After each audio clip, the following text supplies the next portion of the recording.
इससे पहले वाले सेशन में हमने किया था कंपाउंड इंटरेस्ट और सिंपल इंटरेस्ट। कंपाउंड इंटरेस्ट में आपने देखा था कि हम जो है जिस भी बेसिस पे कंपाउंडिंग हो रही है उसी बेसिस पे कैलकुलेशंस करते थे। थोड़ा सा रीकैप दे देती हूँ उस मेथड का। उस मेथड में हमने एनुअली, सेमी एनुअली, क्वार्टरली और हाफ ईयरली ये 4 तरीके की कंपाउंडिंग सीखी थी। ठीक है, थोड़ा सा उस चीज़ को याद रखना क्योंकि वही वाला कॉन्सेप्ट आपका नॉमिनल रेट ऑफ इंटरेस्ट में भी काम आएगा। ओके, अब देखते हैं ये जो टर्म है नॉमिनल रेट ऑफ इंटरेस्ट, इसका क्या मतलब है। नॉमिनल का मतलब होता है न्यूनतम, जो कि आपको एक्चुअल में जब भी आप कहीं लोन लेने जाते हो तो आपको ये नॉमिनल रेट ही बताया जाता है।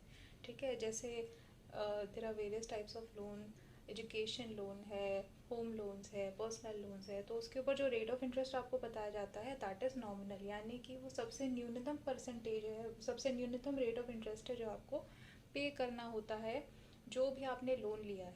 ठीक है, तो अब आपने जब कंपाउंड इंटरेस्ट का क्वेश्चन किया था, मैंने इसलिए रेफरेंसिंग के लिए बोला था कि जब हम कंपाउंड इंटरेस्ट का क्वेश्चन कर रहे थे तो उस सिचुएशन में हमने देखा था कि क्वेश्चन के अंदर सिर्फ एक ही परसेंटेज आपको दे रखा था, लेकिन वहाँ पर कंपाउंडिंग डिफरेंट टाइप्स की हो रही थी और उस कंपाउंडिंग के अकॉर्डिंगली हमारे को जो आंसर्स यानी कि जो सॉल्यूशंस मिल रहे थे वो भी डिफरेंट मिल रहे थे। तो हर टाइम पे यानी annually, semi annually, quarterly, half yearly, हर टाइम पे हमें जो है मंथली, सॉरी हाफ ईयरली नहीं, मंथली लास्ट में, तो हर टाइम पे जो है हमें अलग अलग आंसर्स मिल रहे थे। और जैसे जैसे हम कंपाउंडिंग को और ज़्यादा बढ़ा रहे थे, जैसे मंथली के केस में 12 टाइम्स कंपाउंडिंग होती है, तो उतने ही हिसाब से जो है आपका जो अमाउंट है वो बढ़ रहा था। एक बार एक क्वेश्चन दिखा देती हूँ जो कंपाउंड इंटरेस्ट का हमने करा था, ताकि ये चीज़ आपको क्लियर हो जाए कि कितना डिफरेंस क्रिएट कर देती है कंपाउंडिंग। जितने भी नंबर ऑफ टाइम्स कंपाउंडिंग हम करते हैं उतना ही आपके जो इंटरेस्ट है उसमें इजाफा हो जाता है, उसमें जो है एक इंक्रीज दिखता है। तो ये वो क्वेश्चन है जो हमने किया था जिसमें लिखा है find the compound amount of ₹2000 for 2 years at the rate 12% converted. ठीक है, अब मैंने आपको बताया था कन्वर्टेड कंपाउंडिंग दोनों एक ही चीज़ है, तो अगर क्वेश्चन में कन्वर्टेड आ गया तो डर मत जाना, इसका मतलब भी कंपाउंडिंग ही होता है। ठीक है, तो आपको जो है यहाँ पर एक ही रेट ऑफ इंटरेस्ट दिख रहा है दैट इज़ 12%, बट इसी रेट ऑफ इंटरेस्ट को आपको अलग अलग तरीके से कंपाउंड करना है, annually, semi annually, quarterly, monthly. ठीक है, अब इसी में आपने आंसर देखा था जब हमने आंसर्स जो है निकाले थे यानी अमाउंट निकाला था, तो उस सिचुएशन पे एनुअल जो हमने कंपाउंडिंग करी थी उसका अमाउंट सबसे कम आया था 2508.8, और जो मंथली वाला केस था हमारा उसमें हमारा जो अमाउंट है वो सबसे ज़्यादा आया था। ये देखिए मंथली वाले केस में हमारा जो अमाउंट था वो था 2539.5। तो यहाँ पर एक जो है डिफरेंस आपको साफ साफ दिख रहा है कि जितनी भी टाइम्स ऑफ कंपाउंडिंग होगी उतना ही ज़्यादा आपका जो है इंटरेस्ट आएगा और उतना ही ज़्यादा आपका अमाउंट इंक्रीज हो जाएगा। ठीक है, तो यहाँ पर मुद्दे की बात ये है कि जब हम नॉमिनल रेट ऑफ इंटरेस्ट करते हैं तो नॉमिनल का मतलब होता है न्यूनतम, यानी कि जो इंटरेस्ट रेट हमें दिखाया जाता है जब भी हम कोई लोन लेते हैं कि आपको मिनिमम टू मिनिमम ये लोन पे करना पड़ेगा। अब ये एक तरीके की कंज्यूमर स्ट्रैटेजी होती है।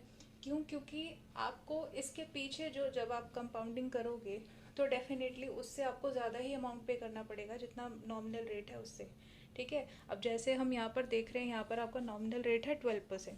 अब आप सीधा सीधा 12% पे 2000 का अमाउंट निकाल के देखोगे तो आपको जो है सॉल्यूशन यानी कि अमाउंट जो है वो कम ही आएगा। ठीक है, जितनी भी हमने यहाँ पर कंपाउंडिंग करी है, और वो कितना आएगा? उतना ही आएगा जितना हमने एनुअली निकाला है। जब हमने एनुअली कंपाउंडिंग करी है तो जो हमारा सॉल्यूशन आया है वही आएगा। ठीक है, तो यानी कि ये मिनिमल मोस्ट है आपका जो अमाउंट आप पे कर सकते हो, और मैक्सिमम मोस्ट है आपका जब आपने मंथली बेसिस पे जो है कंपाउंडिंग करी और अमाउंट को कैलकुलेट किया, एवेल्युएट किया। ठीक है, तो इसी बेसिस पे आपका जो है यहाँ पर नॉमिनल रेट दिखाया जाता है 12%, लेकिन आपने जब कंपाउंडिंग करी मंथली बेसिस पे तो देखिए आपका जो रेट ऑफ इंटरेस्ट है वो 12% तो नहीं रहा, क्योंकि अगर 12% ही होता तो आपका उतना ही सॉल्यूशन आना चाहिए था जितना आपने जब एनुअली कंपाउंडिंग करी थी तो उस सिचुएशन में आया था। तो ये यहाँ पर आपका जो जितने भी हाफ ईयरली, क्वार्टरली, मंथली आपने कंपाउंडिंग करी है उन सभी केसेस में आपका जो है इफ़ेक्टिव रेट ऑफ इंटरेस्ट लगा है। इफेक्टिव रेट ऑफ इंटरेस्ट का मतलब है जो एक्चुअल में आपका रेट ऑफ इंटरेस्ट लगा है, जो कि फॉर श्योर इन्फ्लेटेड है, जो आपको रेट ऑफ इंटरेस्ट दिखाया गया है उससे ज़्यादा है। ठीक है, यानी कि ये जो 12% यहाँ पर दिखाया है आपको क्वेश्चन में, इससे ज़्यादा पर ही आपने पे करा है यहाँ पर, जो इंटरेस्ट आप पे कर रहे हो अपने लोन के ऊपर। ठीक है, तो इसीलिए ये नॉमिनल रेट ऑफ इंटरेस्ट है, क्योंकि ये न्यूनतम है, ये आपको दिखाया गया है, कंज्यूमर को दिखाया गया है, ताकि वो जो लोन है उसको ले ले। ठीक है, क्योंकि हम सीधा स्ट्रेट फॉरवर्ड कैलकुलेशन करते हैं, हमने इतने का लोन लिया, इतने साल में हम पेमेंट करेंगे, एक्सेट्रा एक्सेट्रा। उसके बाद में कैलकुलेशन करने के बाद में हम एक अमाउंट अपने दिमाग में लेके चलते हैं, लेकिन वो अमाउंट एक्चुअल अमाउंट नहीं होती। इट डिपेंड्स कि हमारे लोन पे कितने नंबर ऑफ टाइम्स कंपाउंडिंग हो रही है, और उस कंपाउंडिंग के बेसिस पे हमें अपना इंटरेस्ट जो है वो पे करना पड़ता है। ठीक है, अब नॉमिनल एंड इफेक्टिव का बेसिक समझ में आ गया, क्या डिफरेंस है क्या नहीं। एक बार ये डेफिनेशन और देख लेते हैं और अच्छे से समझ आ जाएगा। यहाँ पर लिखा है, इन transaction involving compound interest the stated annual rate of interest is called the nominal rate of interest. Stated annual rate of interest का मतलब जो आपको क्वेश्चन में 12% का रेट ऑफ इंटरेस्ट दिया था, या किसी भी क्वेश्चन में जो आप करोगे कंपाउंड इंटरेस्ट का, तो उसमें जो क्वेश्चन में रेट ऑफ इंटरेस्ट मेंशन्ड होता है ना, उसको हम कहते हैं stated annual rate of interest. ठीक है, और वही आपका नॉमिनल रेट ऑफ इंटरेस्ट होगा। If an investment is made at 6% compounded semi-annually, the nominal rate of interest is 6%। तो यहाँ एक एग्जाम्पल भी दे दिया आपको कि अगर सेमी एनुअली कंपाउंडिंग हो रही है और रेट ऑफ इंटरेस्ट 6% है, तो आपका नॉमिनल रेट ऑफ इंटरेस्ट जो है वो 6% होगा, लेकिन जो आपका इफेक्टिव रेट ऑफ इंटरेस्ट है वो 6% नहीं होगा, फॉर श्योर 6% से ज़्यादा होगा। ठीक है, अब कितना ज़्यादा होगा आगे देखते हैं। But actual interest earned is more than 6%। ठीक है, वही चीज़ को बता रहे हैं। तो आगे देखते हैं हम एक्चुअल में हम कितना रेट ऑफ इंटरेस्ट पे कर रहे हैं। हमें दिखाया तो गया है कि 6% पे करना है, बट यहाँ पर आप देख सकते हो जब हमने कैलकुलेशन करी, कंपाउंडिंग करी सेमी एनुअली के हिसाब से, तो यहाँ पर हमें 100 रुपये पे जो है, अगर 6% का रेट ऑफ इंटरेस्ट लगा रहे हैं, जैसा हम एग्जाम्पल लेके चल रहे हैं यहाँ पे कि एक इन्वेस्टमेंट है 100 रुपये की, उसके ऊपर हमने 6% रेट ऑफ इंटरेस्ट जो है हम पे चार्ज किया गया है, और ये जो है सेमी एनुअली यहाँ पर कंपाउंडिंग हो रही है, और सिर्फ जो टाइम पीरियड है वो आपका सिर्फ 1 साल का है। ठीक है, तो अब 1 साल का टाइम पीरियड है, 6% का जो है रेट ऑफ इंटरेस्ट है, 100 रुपीज़ की जो है आपकी इन्वेस्टमेंट है, इन्वेस्टमेंट नहीं लोन ले लो, 100 रुपये का आपका लोन है, तो उस पर हमें अब कितना जो है स्ट्रेट फॉरवर्ड अगर हम कैलकुलेशन करेंगे तो कितने रुपए का हम जो है इंटरेस्ट पे करेंगे। स्ट्रेट फॉरवर्ड कैलकुलेशन है 6 रुपये का इंटरेस्ट पे करेंगे, है ना। लेकिन यहाँ पर क्योंकि ये जो लिखा है ना कन्वर्टेड सेमी एनुअली, इसकी वजह से यहाँ पर ये जो 6 रुपये का इंटरेस्ट है वो बढ़ के 6 से ज़्यादा हो जाएगा। कितना ज़्यादा हो जाएगा, जब आप ये सारे जो आपको गिवन कंटेंट है, एलिमेंट्स है, इनको आप जब फॉर्मूला में पुट करोगे तो आपको दिखेगा कि आपका आंसर आएगा ₹106.09। तो ये जो 0.09 है, यानी कि 0.09 पैसा है जो, तो उतने से आपका जो है इंटरेस्ट बढ़ गया। पहले आपको 6 रुपये देना था इंटरेस्ट, लेकिन आपका अब 6 रुपये और 0.9 पैसे हो गया इंटरेस्ट। ठीक है, अब लेकिन ये तो 1 साल की बात है, तो 1 साल में आपको इतना मेजर डिफरेंस नहीं लगेगा, बट अगर यहीं पर ही ये लोन 30, 35, 40 साल तक का होता, तो उस सिचुएशन में this amount would create a huge difference. ठीक है, तो इस तरीके से आपका जो अमाउंट है, जो आपको लगता है कि पे करना है, एक्चुअल में उतना नहीं होता, उससे ज़्यादा होता है, और जितनी ज़्यादा आपकी कंपाउंडिंग होगी उतनी ही ज़्यादा आपका इंटरेस्ट जो है वो बढ़ता चला जाएगा। अब अगर यहाँ पर आपका अमाउंट है वो 106.09 आ रहा है, तो ऑफकोर्स आपका रेट ऑफ इंटरेस्ट भी 6% से ज़्यादा है, तो वो आपको कैसे वैल्यूएट करना है। Thus, the actual interest earned on this is ₹100 principal is ₹6.09, which represents 6.09% as rate of interest। ठीक है, तो हमने क्या किया, सीधा सीधा जो हमारा अमाउंट है उसको प्रिंसिपल से सब्ट्रैक्ट कर दिया और उसको परसेंटेज में कन्वर्ट कर लिया। तो परसेंटेज में कन्वर्ट करने के बाद में हमारा जो रेट ऑफ इंटरेस्ट है वो मिल गया, दैट इज 6.09%। ठीक है, देखा, अब क्वेश्चन में आपको दिखाया था कि सिर्फ 6% का इंटरेस्ट है, लेकिन एक्चुअल में आप पे कर रहे हो 6.09% का रेट ऑफ इंटरेस्ट। और अगर यहाँ पर, तो ये हाफ ईयरली का केस है, अगर यहाँ पर क्वार्टरली कंपाउंडिंग होती या फिर मंथली कंपाउंडिंग होती तो उस सिचुएशन में ये जो रेट ऑफ इंटरेस्ट है आपको वो और भी ज़्यादा बढ़ जाता, और जो अमाउंट है जो आप पे करते हैं वो भी और ज़्यादा बढ़ जाता, क्योंकि ऑफकोर्स इंटरेस्ट बढ़ेगा तो अमाउंट भी बढ़ेगा। ठीक है, इस तरीके से आपने एक, अगर आपको डिफरेंस आता है नॉमिनल रेट ऑफ इंटरेस्ट क्या है, इफेक्टिव रेट ऑफ इंटरेस्ट क्या है, आपको पता है नॉमिनल वो होता है जो न्यूनतम आपको पे करना ही करना है, यानी मिनिमल जो आपको रेट ऑफ इंटरेस्ट पे करना ही करना है।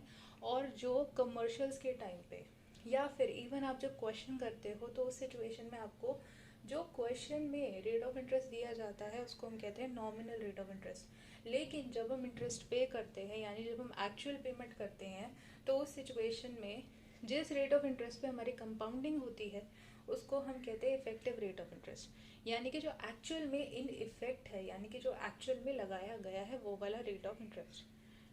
ठीक है, अब यहाँ पर भी दो केसेस है जैसे हमने कंपाउंड इंटरेस्ट में किए थे। पहला केस वो है जिसके अंदर आपकी कंपाउंडिंग हो रही है एनुअली, सेमी एनुअली, क्वार्टरली या फिर मंथली।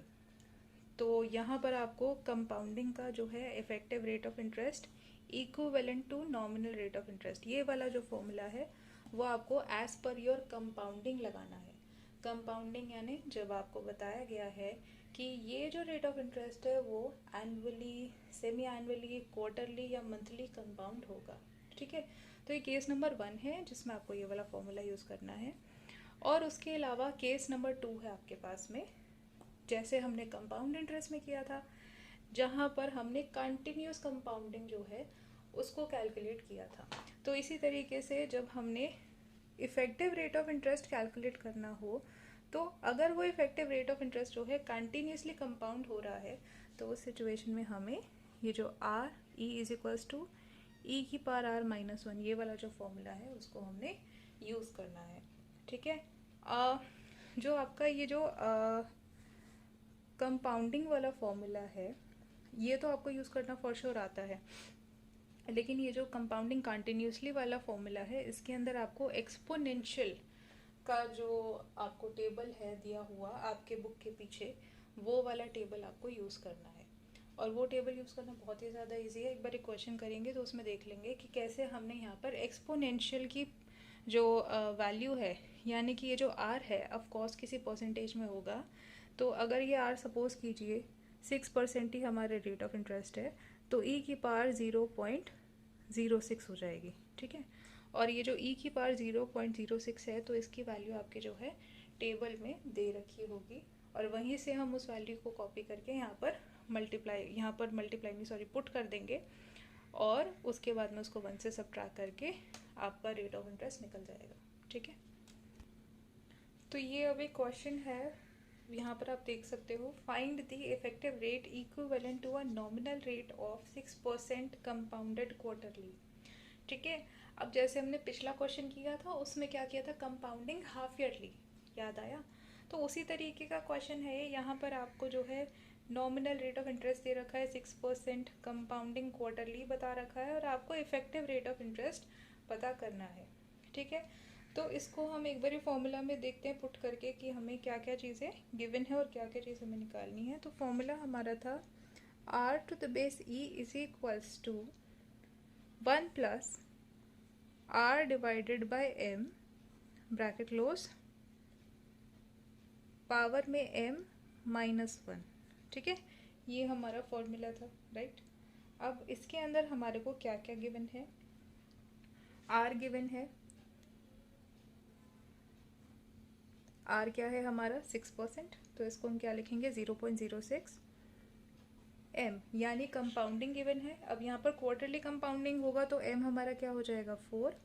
ठीक है, और यहाँ पर पावर में भी हमारा m क्या हो जाएगा 4, राइट, माइनस 1। ठीक है, तो यहाँ हम देख सकते हैं हमारी सारी के सारे वैल्यूज़ यहाँ पर गिवन है। तो अब हम इसको कैलकुलेट कर लेंगे कैलकुलेटर की मदद से। सबसे पहले हम 0.06 को 4 से डिवाइड करेंगे। ठीक है, उसके बाद में 1 से इसको प्लस करेंगे, देन इसकी पावर के लिए इसको 4 बार मल्टीप्लाई करेंगे, जैसे मैंने आपको इज इक्वल्स टू का साइन यूज़ करके मल्टीप्लाई करते हुए सिखाया था वैसे ही। फिर उसको 1 से सब्ट्रैक्ट कर लेंगे। तो एक बार ऐसे करके आप सॉल्व करो इसको। अब ये आ गया 0.015, इसको 1 से प्लस कर देंगे, 1 प्लस, सो ये आ गया 1.015, 1.015 मल्टीप्लाई बाय 1.015। दो बार ही हमने मल्टीप्लाई कर दिया, ठीक है। तो यहाँ पर 3 आ गया, देखिए 2 बार ही मल्टीप्लिकेशन हो चुकी है, 3 4, अब ये 4 बार ही मल्टीप्लिकेशन हो चुकी है। हमारा आंसर आ रहा है 1.0613, ठीक है। तो हमने ये लिख दिया, जो भी हमारा आंसर आ रहा है 1.06136 माइनस 1, तो ये हमारा आ गया 1.0614, क्योंकि मैंने राउंड ऑफ कर दिया, ठीक है। यहाँ पर 3 की जगह पे अगर आप 4 लिख दोगे, उसको 1 से माइनस कर दोगे, तो आपका जो सॉल्यूशन है वो हो जाएगा 0.0614, ठीक है। तो यानी कि कितना रेट ऑफ इंटरेस्ट आपका बन गया, 6.14% आपका जो है रेट ऑफ इंटरेस्ट वो यहाँ पर आ गया। तो आपका इफेक्टिव रेट ऑफ इंटरेस्ट जो है वो क्या आ रहा है, 6.14%। कुछ केसेस में 6.13% आ सकता है। अगर हम इसको एज इट इज़ 6136 लेंगे, तो उस सिचुएशन में अगर आप राउंड ऑफ कर देते हो तो 6.14 आ जाएगा। यहाँ पर टेंशन की प्रॉब्लम की बात नहीं है, थोड़ा बहुत पॉइंट आगे पीछे हो जाता है तो वो एक्सेप्टेबल होता है आंसर के अंदर। बट द थिंग इज़ आपने प्रोसेस क्या यूज़ किया है, यहाँ पर ये ज़्यादा मायने रखता है। और आंसर भी आपका जो है सिर्फ एक पॉइंट से स्लाइटली जो है 19-20 का फ़र्क होना चाहिए, ज़्यादा नहीं। अब जैसे यहाँ पे कम से कम 6% से ऊपर तो आ रहे हैं ना आंसर, तो वो पूरी तरह से एक्सेप्टेबल है। तो आपने देखा यहाँ पर जब हमने क्वार्टरली कंपाउंडिंग करी तो उस केस में हमारा आंसर आ रहा है 6.14, और जब हमने हाफ ईयरली कंपाउंडिंग करी थी तो हमारा आंसर आ रहा था 6.09%, ठीक है। तो ऐसे ही आपको जो इफेक्टिव रेट ऑफ इंटरेस्ट है, जितनी भी आप कंपाउंडिंग करोगे उतना ही आगे बढ़ता चला जाएगा। ओके, अब नेक्स्ट क्वेश्चन देख लेते हैं एक बारी जल्दी से। ये भी आपका क्वेश्चन जो है इफेक्टिव रेट ऑफ इंटरेस्ट आपको जो है नहीं बताया, पूछा गया है। नॉमिनल रेट ऑफ इंटरेस्ट आपको बता रखा है 6% है, और यहाँ पर आपको 2 तरीके की कंपाउंडिंग दे रखी है। पहली है मंथली, दूसरी है कंटिन्यूसली, ठीक है। मंथली वाला तो सेम फॉर्मूला यूज़ होगा जो हमने ऊपर किया था, क्योंकि उसमें हमारे को कंपाउंडिंग पता है कि कितने नंबर ऑफ टाइम्स हमें कंपाउंडिंग करनी है, ठीक है। तो आपका यही फॉर्मूला जो हमने ऊपर यूज़ किया था, यानी कि 1 + r divided by m bracket और उसमें पावर m-1, यही वाला फॉर्मूला यूज़ होगा जब हम मंथली कंपाउंडिंग करेंगे। और कंटिन्यूसली में हमारा फॉर्मूला चेंज हो जाएगा, it will become r = e⁻r-1, ठीक है। तो चलो फटाफट करते हैं इस क्वेश्चन को भी। तो इस फॉर्मूला में हम सारा कुछ पुट कर देंगे जो भी हमारे पास में अवेलेबल है, रेट ऑफ इंटरेस्ट से लेके नंबर ऑफ कंपाउंडिंग, और उसको -1 कर देंगे, ठीक है। तो यहाँ पर ये आपका आ रहा है। अब अगर आप 0.06 को 12 से डिवाइड करेंगे तो देखिए क्या आता है, 0.06 डिवाइडेड बाय 12, तो ये आपका आ जाएगा 0.005, ठीक है। अब इस 0.005 में आपने 1 को प्लस करना है, तो ये आ जाएगा 1.005। देखिए, तो आपने ब्रैकेट के अंदर का तो सारा सॉल्व कर लिया, 1.005। अब इस 1.005 को 12 टाइम्स मल्टीप्लाई करना है, यानी कि इसका 12 का पावर निकालना है, ठीक है। तो उसी हम जो है ट्रिक है उसी से निकालेंगे। एक बारी दोबारा से रिफ़्रेश करके 1.005 मल्टीप्लाई बाय 1.005, ऐसे इसको मल्टीप्लाई कर लेंगे 2 बारी। और यहाँ पर हम तब तक मल्टीप्लाई, यानी यहाँ पर हम तब तक इस इक्वल्स टू का साइन प्रेस करते रहेंगे जब तक टॉप लेफ्ट में 12 + 1 यानी 13 नंबर ऑफ ट्रांजेक्शन्स, यानी 13 number of 13 number of transactions, 13 number of transactions नहीं आ जाता। तो चलो करते रहते हैं जब तक 13 नहीं आ जाता। आ गया 13, ठीक है। तो यहाँ पर आपको सॉल्यूशन क्या आ रहा है, 1.0616, ठीक है। 1.0616 -1। अब आप इसको 1.062 भी लिख सकते हो, या अगर एज इट इज़ लेके चलना है तो वैसे भी सही है, लेकिन मैं जो है 2 लिख देती हूँ। तो अगर आप 1.062 को सब्ट्रैक्ट करोगे 1 से तो ये आ जाएगा 0.062, ठीक है। तो यानी इसको अगर आप 0.062 को मल्टीप्लाई करोगे 100 से तो ये आ जाएगा 6.2%। तो देखा आपने, यहाँ पर जो आपका इफ़ेक्टिव रेट ऑफ इंटरेस्ट है वो 6.2% है, जबकि हमारे को जो नॉमिनल रेट ऑफ इंटरेस्ट दिखा रखा है वो है सिर्फ 6%, ठीक है। तो ये जो है आपको इस तरीके से क्वेश्चन करना है अटेम्प्ट। अब हम देखते हैं मंथली कैसे सॉल्व करना है। सॉरी, मंथली तो हो जाएगा। अब हम देखते हैं कंटिन्यूसली कैसे सॉल्व करना है। तो कंटिन्यूसली के लिए हमारा जो फॉर्मूला है वो भी चेंज हो जाएगा। तो हमारा फॉर्मूला क्या बन जाएगा, एक्सपोनेंशियल की पावर r-1, ठीक है। तो यहाँ पर आपको सिर्फ r की ज़रूरत है जब आप कंटिन्यूस का केस करते हो तो यहाँ एक्सपोनेंशियल की पावर r यानी कि रेट ऑफ इंटरेस्ट आपको क्या दे रखा है 6%।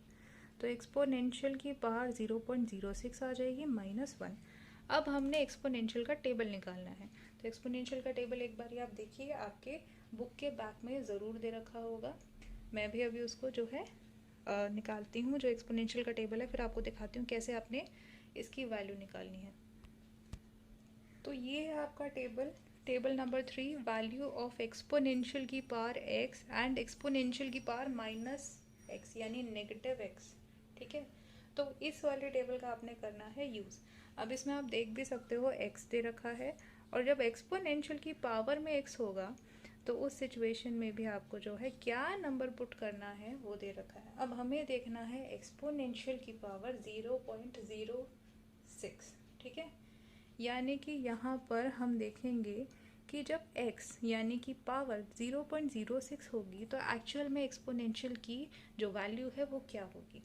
तो 0 से स्टार्ट करते करते 0.06 पे जाते हैं, मिल गया हमें 0.06। अब इसी के कॉरेस्पॉन्डेंट जो एक्सपोनेंशियल की पावर x यानी कि एक्सपोनेंशियल में जब 0.06 डाला होगा तो हमारे को ये वैल्यू लिखनी है उसकी 1.0618, ठीक है। याद रखना इसको 1.0618। तो अब हम इसको लिख देते हैं 1.0618 -1। तो अगर हम सब्ट्रैक्ट करेंगे 1 से तो ये कितना आ जाएगा 0.0618 यानी कि 6.18%, ठीक है। तो आप देख सकते हो यहाँ अगर कंटिन्यूस कंपाउंडिंग हो रही है तो हमारा 6.18% जो है इफेक्टिव रेट ऑफ इंटरेस्ट आ रहा है, और अगर आपकी मंथली कंपाउंडिंग हो रही है तो 6.2% आपका जो है वो जो है इफेक्टिव रेट ऑफ इंटरेस्ट यहाँ पर कैलकुलेट किया गया है, ठीक है। इसी तरीके से आपको डिफरेंट जो कैलकुलेशंस है वो करनी है। Effective rate of interest is equals to nominal rate of interest, यही वाले जो फॉर्मूलाज है दोनों इन्हीं को यूज़ करते हुए आपने कंटिन्यूस का केस है कंटिन्यूस का केस कर लो, और अगर आपका केस है कंपाउंडिंग का जिसमें आपको नंबर ऑफ टाइम्स पता है कि कितनी कंपाउंडिंग हो रही है यानी m पता है, तो उस सिचुएशन में आपने जो पहला वाला फॉर्मूला है वो यूज़ करना है। अब एक और छोटा सा क्वेश्चन देख लेते हैं, एक नहीं दो एक्चुअली क्वेश्चन देख लेते हैं। तो ये वाला क्वेश्चन है, if effective rate of interest is 8% find force of interest, ठीक है।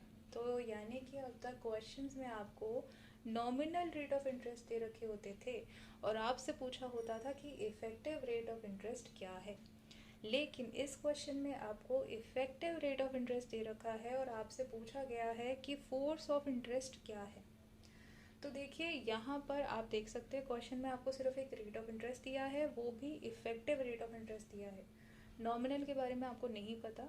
तो जाहिर सी बात है आपसे कोई दूसरा फोर्स ऑफ इंटरेस्ट पूछा गया है, तो यानी कि आपको जो दो फॉर्मूलाज थे कंटिन्यूस वाला और जो आपकी नॉन कंपाउंडिंग होती है वो वाला, तो इन दोनों फॉर्मूलाज में से आपको कोई फॉर्मूला जो है अप्लाई करना होगा इसको इवैल्यूएट करने के लिए।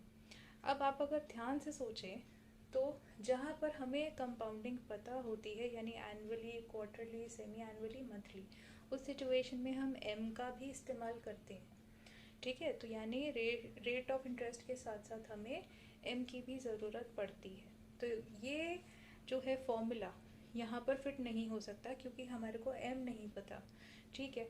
लेकिन जब मैं आपको कंटिन्यूस वाला केस करवा रही थी तो मैंने आपको बोला भी था कि कंटिन्यूस वाले फॉर्मूला में आपको सिर्फ आर की ज़रूरत है, यानी रेट ऑफ इंटरेस्ट की ज़रूरत है, क्योंकि उसका फॉर्मूला ही है एक्सपोनेंशियल की पावर r-1। ठीक है, तो अगर आपको सिर्फ r पता होगा तो आप उसको कैलकुलेट कर सकते हो। तो यानी कि यहाँ पर आपका कंटिन्यूस कंपाउंडिंग वाला जो फॉर्मूला है वो फिट बैठ रहा है।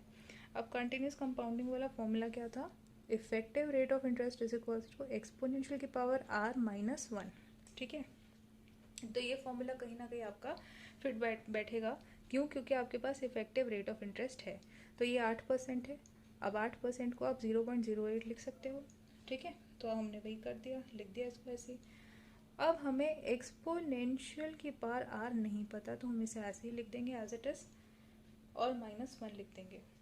अब देखिए आगे क्या करना है। अब आपको जिस भी तरीके से आप इसे सॉल्व कर सकते हो, आप इसको जो है इवैल्यूएट कर सकते हो, वैसे इवैल्यूएट करना है। तो ये क्या आ जाएगा? एक्सपोनेंशियल की power r is equals to 1.08। ठीक है, तो यानी कि आपको यहाँ पर एक्सपोनेंशियल की power r is equals to 1.08 पता चल गया। अब इससे आगे क्या करें? इससे आगे हम लेंगे लॉग की मदद। ठीक है, जैसे हम लॉग यूज़ करते थे और लॉग को यूज़ करने के बाद में हम जो है वैल्यूएशन करते थे। क्यों? क्योंकि हमारे को अभी भी रेट ऑफ इंटरेस्ट तो नहीं पता ना। हमें क्या पता करना है? हमें पता करना है यहाँ पे कि नॉमिनल रेट ऑफ इंटरेस्ट क्या है। इफेक्टिव रेट ऑफ इंटरेस्ट हमें दे रखा है, बट यहाँ पर हमारे को एक्सपोनेंशियल की पावर आर मिल गया है जो कि है 1.08, बट हमारे को नॉमिनल रेट ऑफ इंटरेस्ट अभी नहीं पता। तो नॉमिनल को निकालने के लिए हमें क्या करना होगा? आगे हमें यहाँ पे लिखना होगा taking log both the sides. ठीक है, तो ये जो स्टेप है ये हमारा आखिरी स्टेप था। अगर हम इस पे लॉग लगा देते हैं तो ये क्या हो जाएगा? r multiplied by log e is equals to log 1.08। ठीक है, तो यानी लॉग का टेबल आपको यहाँ पे यूज़ करना होगा। अब log 1.08 तो हम वैल्यू इवैल्यूएट कर सकते हैं, लेकिन आपको याद है कि log e की क्या वैल्यू होती थी? log e की वैल्यू होती है 0.4343। याद रखना, अगर आपको नहीं याद तो याद कर लो। log e आपका होता है 0.4343। ठीक है, इसको आपने कहीं पर भी अगर log e आता है तो उस केस में आपने वहाँ पे 0.4343 लिखना है, जो कि log e की वैल्यू है।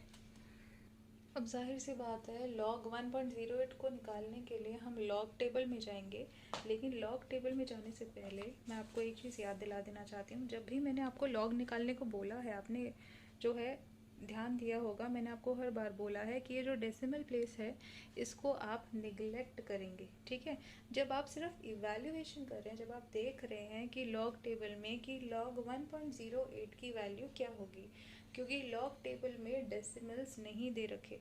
आप जब यहाँ पे log टेबल देखेंगे तो इसका जो इनिशियल नंबर है जिससे शुरुआत हो रही है दैट इज़ 10।